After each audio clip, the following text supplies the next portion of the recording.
ഉൽപ്പത്തി പുസ്തകത്തിനുള്ള വായന 31-ാം അധ്യായം. യാക്കോബ് ഒളിച്ചോടുന്നു. ലാബാന്റെ മക്കൾ ഇങ്ങനെ പറയുന്നത് അവൻ കേട്ടു. നമ്മുടെ പിതാവിനുള്ളതെല്ലാം യാക്കോബ് കൈവശപ്പെടുത്തി.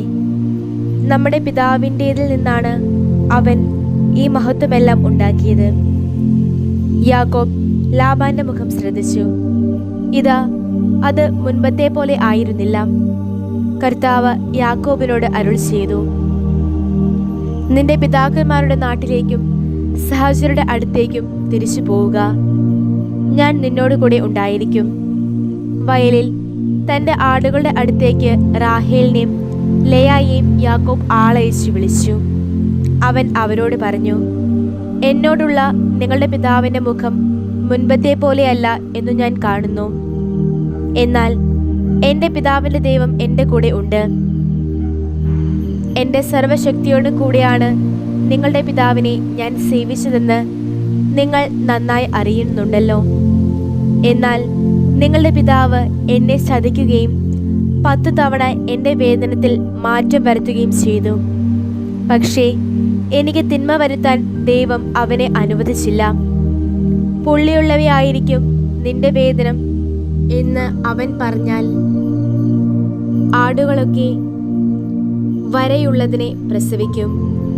അങ്ങനെ ദൈവം നിങ്ങളുടെ പിതാവിൻ്റെ കാലിസമ്പത്ത് അവനിൽ നിന്ന് പിടിച്ചെടുത്ത് എനിക്ക് തന്നിരിക്കുകയാണ്. ആടുകളുമായി ഇണചേരുന്ന മുട്ടാടുകളെല്ലാം വരയും പുള്ളിയും പൊട്ടുമുള്ളവയായിരിക്കുന്നുവെന്ന് ആടുകൾ ഇണചേരുന്ന കാലത്ത് ഞാൻ സ്വപ്നത്തിൽ കണ്ണുയർത്തി കണ്ടു. സ്വപ്നത്തിൽ ദേവദൂതൻ എന്നെ യാക്കോബേ എന്ന് വിളിച്ചു. ഇതാ എന്ന് ഞാൻ വിളി കേട്ടു. ദൂതൻ പറഞ്ഞു, നീ കണ്ണുകൾ ഉയർത്തി നോക്കുക. ആടുകളുമായി ഇണചേരുന്ന മുട്ടാടുകളെല്ലാം വരയും പുള്ളിയും പൊട്ടുമുള്ളവയാണ്. കാരണം ലാബാൻ നിന്നോട് ചെയ്യുന്നതെല്ലാം അവൻ കണ്ടിരിക്കുന്നു. ബഥേലിലെ ദൈവമാണ് ഞാൻ. അവിടെ വെച്ചാണ് തൂണ് അഭിഷേകം ചെയ്ത് നീ എന്നോട് വ്രതം ചെയ്തത്.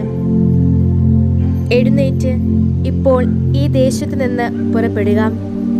നിന്റെ ജന്മദേശത്തേക്ക് തിരിച്ചു പോവുക. റാഹേലും ലേയായും അവനോട് മറുപടിയായി പറഞ്ഞു, നമ്മുടെ പിതാവിന്റെ വീട്ടിൽ എന്തെങ്കിലും ഓഹരിയോ അവകാശമോ നമുക്ക് ഇനിയുണ്ടോ? നമ്മളെ അന്യരായല്ലേ അവൻ കരുതുന്നത്? നമ്മെ വിട്ടിട്ട് അവൻ നമ്മുടെ പണം വിഴുങ്ങിക്കൊണ്ടിരിക്കുകയുമല്ലേ? തീർച്ചയായും നമ്മുടെ പിതാവിൽ നിന്ന് ദൈവം പിടിച്ചെടുത്ത സമ്പത്തെല്ലാം നമുക്കും നമ്മുടെ മക്കൾക്കും അവകാശപ്പെട്ടതാണ്. അതിനാൽ ഇപ്പോൾ ദൈവം അങ്ങയോട് പറയുന്നതെല്ലാം ചെയ്യുക. യാക്കോബ് എഴുന്നേറ്റ് തൻ്റെ പുത്രന്മാരെയും ഭാര്യമാരെയും ഒട്ടകപ്പുറത്ത് കയറ്റി പാദാൻ ആരാമിൽ വെച്ച് നേടിയെടുത്ത തൻ്റെ മുതൽക്കൂട്ടായ കാലിഗണത്തെ, താൻ സമ്പാദിച്ചിരുന്ന എല്ലാ കാലിക്കൂട്ടത്തെയും സകല മൃഗസമ്പത്തിനെയും തൻ്റെ പിതാവായ ഇസ്ഹാക്കിൻ്റെ അടുത്തേക്ക് പോകാനായി അവൻ കനാൻ ദേശത്തേക്ക് തെളിച്ചു. അപ്പോൾ ലാബാൻ തൻ്റെ ആടുകളുടെ രോമം കത്തിരിക്കാൻ പോയിരിക്കുകയായിരുന്നു. ഇതിനിടെ റാഹേൽ തൻ്റെ പിതാവിൻ്റെ കുലവിഗ്രഹങ്ങളെല്ലാം കട്ടെടുത്തു. താൻ ഒളിച്ചോടുകയാണെന്ന് അറിയിക്കാതെ യാക്കോബ് അരമായനായ ലാബാനെ കബളിപ്പിക്കുകയായിരുന്നു. അവൻ തനിക്കുള്ള സകലരോടും കൂടെ ഒളിച്ചോടുകയായിരുന്നു. അവൻ എഴുന്നേറ്റ് ഗിലെയാദ് മല ലക്ഷ്യം വെച്ച് നദി കടന്നു. ലാബാൻ പിന്തുടരുന്നു. യാക്കോബ് ഒളിച്ചോടിയെന്ന് 3-ാം ദിവസം ലാബാന് അറിവ് കിട്ടി. അയാൾ തൻ്റെ ചാർച്ചക്കാരെ തന്നോടൊപ്പം കൂട്ടി 7 ദിവസത്തെ വഴി അനുധാവനം ചെയ്ത് ഗിലെയാദ് മലയിൽ അവൻ്റെ പിന്നാലെ ഒപ്പമെത്തി. എന്നാൽ ആ രാത്രിയിൽ സ്വപ്നത്തിൽ ദൈവം അരമായനായ ലാബാന്റെ അടുത്ത് വന്ന് അവനോട് പറഞ്ഞു, നല്ലതോ ചീത്തയോ ആയ ഒന്നും യാക്കോബിനോട് ഉരിയാടാതിരിക്കാൻ നിനക്ക് കരുതലുണ്ടാകണം. ലാബാൻ യാക്കോബിനെ മറികടന്നു. യാക്കോബ് മലയിൽ കൂടാരമടിച്ചിരിക്കെ ലാബാനും തൻ്റെ ചാർച്ചക്കാരോടൊത്ത് ഗിലെയാദ് മലയിൽ കൂടാരമടിച്ചു. ലാബാൻ യാക്കോബിനോട് ചോദിച്ചു, നീ എന്താണ് ചെയ്തത്? നീ എന്നെ കബളിപ്പിച്ചു. വാളാൽ നേടിയ തടവുകാരെ പോലെ നീ എൻ്റെ പെൺമക്കളെ പിടിച്ചുകൊണ്ടു പോകുന്നു. എന്തുകൊണ്ടാണ് നീ പലായനം ചെയ്യുന്നത്? രഹസ്യമാക്കി വെച്ചതും എന്നെ കൊള്ളയടിച്ചതും എന്നോട് വെളിപ്പെടുത്താതിരുന്നതും. ഞാൻ ആഹ്ലാദത്തോടെ പാട്ടുകളോടും തപ്പ കിന്നരങ്ങളോടും കൂടെ നിന്നെ യാത്രയാക്കുമായിരുന്നല്ലോ. എൻ്റെ പുത്രന്മാരെയും പുത്രിമാരെയും ചുംബിക്കുന്നതിന് നീ എന്നെ അനുവദിച്ചില്ല. നീ ഇപ്പോൾ പ്രവർത്തിച്ചത് ബുദ്ധിശൂന്യമായിപ്പോയി. നിങ്ങൾക്ക് ഉപദ്രവം ചെയ്യാൻ എൻ്റെ കരം ശക്തമാണ്. എന്നാൽ നല്ലതോ ചീത്തയോ ആയ ഒന്നും യാക്കോബിനോട് ഉരിയാടാതിരിക്കാൻ നിനക്ക് കരുതലുണ്ടാകണം എന്ന് നിങ്ങളുടെ പിതാവിൻ്റെ ദൈവം കഴിഞ്ഞ രാത്രി എന്നോട് പറഞ്ഞു. നീ ഇപ്പോൾ നിർബന്ധമായി പോകുന്നത് നിന്റെ പിതൃഭവനത്തെ തീവ്രമായി അഭിലഷിക്കുന്നത് കൊണ്ടാണെങ്കിൽ പിന്നെന്തിനാണ് എൻ്റെ ദേവന്മാരെ കട്ടെടുത്തത്?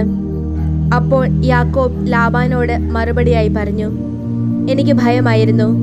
എന്തെന്നാൽ അങ്ങയുടെ പുത്രിമാരെ അങ്ങ് എന്നിൽ നിന്ന് അകറ്റിയേക്കുമെന്ന് ഞാൻ വിചാരിച്ചു. അങ്ങയുടെ ദേവന്മാരെ ആരുടെ കൂടെ അങ്ങ് കണ്ടെത്തുന്നുവോ അവൻ പിന്നെ ജീവിച്ചിരിക്കില്ല. നമ്മുടെ ചാർച്ചക്കാരുടെ മുൻപിൽ വെച്ച് എൻ്റെ പക്കലുള്ളവ അങ്ങ് പരിശോധിച്ച് അങ്ങയുടേത് എടുത്തുകൊള്ളുക. എന്നാൽ റാഹേൽ അവ മോഷ്ടിച്ചിട്ടുണ്ടെന്ന് യാക്കോബ് അറിഞ്ഞില്ല. ലാബാൻ യാക്കോബിന്റെ കൂടാരത്തിലും ലേയായുടെ കൂടാരത്തിലും 2 ദാസിമാരുടെയും കൂടാരത്തിലും ചെന്നു. എന്നാൽ അവ കണ്ടെത്തിയില്ല. ലേയായുടെ കൂടാരത്തിൽ നിന്ന് പുറത്തു കടന്ന് അവൻ റാഹേലിന്റെ കൂടാരത്തിലേക്ക് ചെന്നു. റാഹേൽ വിഗ്രഹങ്ങളെടുത്ത് ഒരു ഒട്ടക ഭണ്ഡാരത്തിലിട്ട് അതിന്മേൽ കയറിയിരുന്നു. ലാബാൻ കൂടാരത്തിലെല്ലാം അവ തിരഞ്ഞിട്ടും കണ്ടെത്തിയില്ല. അപ്പോൾ റാഹേൽ തന്റെ പിതാവിനോട് പറഞ്ഞു, എൻ്റെ യജമാനന്റെ കണ്ണുകളിൽ കോപമരുതേ. അങ്ങയുടെ മുൻപിൽ എനിക്ക് എഴുന്നേൽക്കാനാവില്ല. എനിക്കിപ്പോൾ മാസമുറയാണ്. അവൻ തിരിഞ്ഞെങ്കിലും വിഗ്രഹങ്ങൾ കണ്ടെത്തിയില്ല.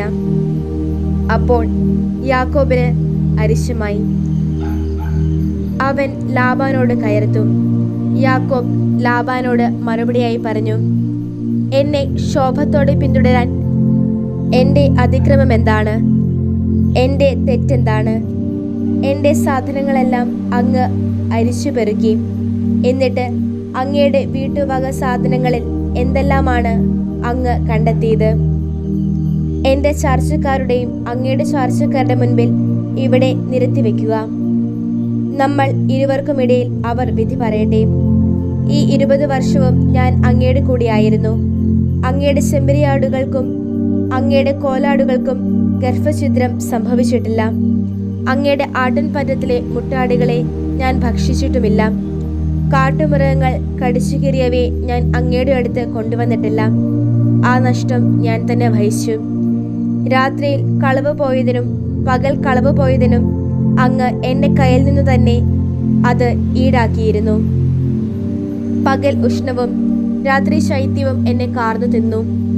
ഉറക്കം എൻ്റെ കണ്ണുകളിൽ നിന്ന് ഓടിയകന്നു. അതായിരുന്നു എൻ്റെ സ്ഥിതി. എൻ്റെ ഈ 20 വർഷവും ഞാൻ അങ്ങയുടെ വീട്ടിലായിരുന്നു. 14 വർഷം അങ്ങയുടെ 2 പെണ്ണുമക്കൾക്കു വേണ്ടിയും 6 വർഷം ആടുകൾക്കു വേണ്ടിയും ഞാൻ വേല ചെയ്തു. 10 തവണ അങ്ങ് എൻ്റെ കൂലിയിൽ മാറ്റം വരുത്തി. എൻ്റെ പിതാവിൻ്റെ ദൈവം അബ്രാഹത്തിൻ്റെ ദൈവവും ഇസ്ഹാക്കിൻ്റെ ഫീദിയുമായവൻ എൻ്റെ ഭാഗത്തില്ലായിരുന്നെങ്കിൽ ഇപ്പോൾ അങ്ങ് എന്നെ വെറും കൈയോടെ പറഞ്ഞു വിടുമായിരുന്നു. എൻ്റെ കഷ്ടപ്പാടും എൻ്റെ ഉള്ളം കൈയുടെ അധ്വാനവും ദൈവം കണ്ടു. അതുകൊണ്ടാണ് കഴിഞ്ഞ രാത്രി അവിടുന്ന് അങ്ങയെ ശകാരിച്ചത്. ലാബാനുമായി ഉടമ്പടി. ലാബാൻ യാക്കോബിനോട് മറുപടിയായി പറഞ്ഞു, ഈ പെൺമക്കൾ എൻ്റെ പുത്രിമാരും ഈ കുട്ടികൾ എൻ്റെ കുട്ടികളും ഈ ആട്ടിൻപറ്റം എൻ്റെ ആട്ടിൻപറ്റവുമാണ്. നീ കാണുന്നതൊക്കെ എൻ്റേതാണ്. എൻ്റെ ഈ പെൺമക്കൾക്ക് വേണ്ടിയാകട്ടെ അവർ പ്രസവിച്ച കുട്ടികൾക്ക് വേണ്ടിയാകട്ടെ ഞാൻ എന്താണ് ഇന്ന് ചെയ്യേണ്ടത്? ആകയാൽ ഇപ്പോൾ വരിക, നമുക്കൊരു ഉടമ്പടി ഉണ്ടാക്കാം, ഞാനും നീയും തമ്മിൽ. അത് എനിക്കും നിനക്കും മധ്യേ ഒരു സാക്ഷ്യമായിരിക്കട്ടെ. അപ്പോൾ യാക്കോബ് ഒരു കല്ലെടുത്ത് അത് ഒരു തൂണായി ഉയർത്തി. കല്ലുകൾ പെറുക്കിക്കൂട്ടുവിൻ, യാക്കോബ് തൻ്റെ ചാർച്ചക്കാരോട് പറഞ്ഞു. അവർ കല്ലുകളെടുത്ത് ഒരു കൂമ്പാരം കൂട്ടി. അവിടെ ആ കൂമ്പാരത്തിന്മേൽ അവർ ഭക്ഷണം കഴിച്ചു. ലാബാൻ അതിനെ യഗാർ സഹദൂത്ത എന്ന് വിളിച്ചു. യാക്കോബ് അതിനെ ഗലേദ് എന്നും. ഈ കൂമ്പാരം ഇന്ന് എനിക്കും നിനക്കും മധ്യേ സാക്ഷ്യമായിരിക്കും, ലാബാൻ പറഞ്ഞു. അതുകൊണ്ട് ഗലേദ് എന്ന് അതിന് പേരിട്ടു. അതാണ് മിസ്പ. എന്തെന്നാൽ ഒരുവൻ തൻ്റെ അയൽക്കാരിൽ നിന്ന് മറയുമ്പോൾ കർത്താവ് എനിക്കും നിനക്കും മധ്യേ കാവലായിരിക്കട്ടെ എന്ന് അവൻ പറഞ്ഞിരുന്നു. എൻ്റെ പുത്രിമാരെ നീ പീഡിപ്പിക്കുകയോ എൻ്റെ പുത്രിമാർക്ക് പകരം നീ ഭാര്യമാരെ സ്വീകരിക്കുകയോ ചെയ്താൽ ആരും നമുക്കൊപ്പമില്ലെങ്കിലും ദൈവം എനിക്കും നിനക്കും മധ്യേ സാക്ഷിയായുണ്ടെന്ന് കണ്ടാലും. ലാബാൻ യാക്കോബിനോട് പറഞ്ഞു, എനിക്കും നിനക്കും മധ്യേ ഞാൻ ഉയർത്തിയിരിക്കുന്ന കൂമ്പാരം ഇതാ, സ്തംഭം ഇതാ.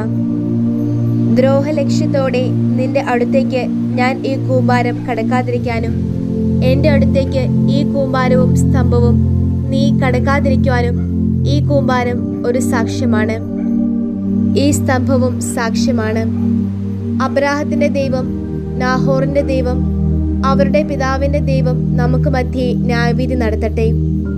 യാക്കോബും തൻ്റെ പിതാവായ ഇസ്ഹാക്കിൻ്റെ ഫീതിയായവനെ കൊണ്ട് സത്യം ചെയ്തു. മലമുകളിൽ യാക്കോബ് ബലി സമർപ്പിച്ചു. അപ്പം ഭക്ഷിക്കാൻ തൻ്റെ ചാർച്ചക്കാരെ ക്ഷണിക്കുകയും ചെയ്തു. അവർ അപ്പം ഭക്ഷിച്ച ശേഷം മലമുകളിൽ രാപാർത്തു.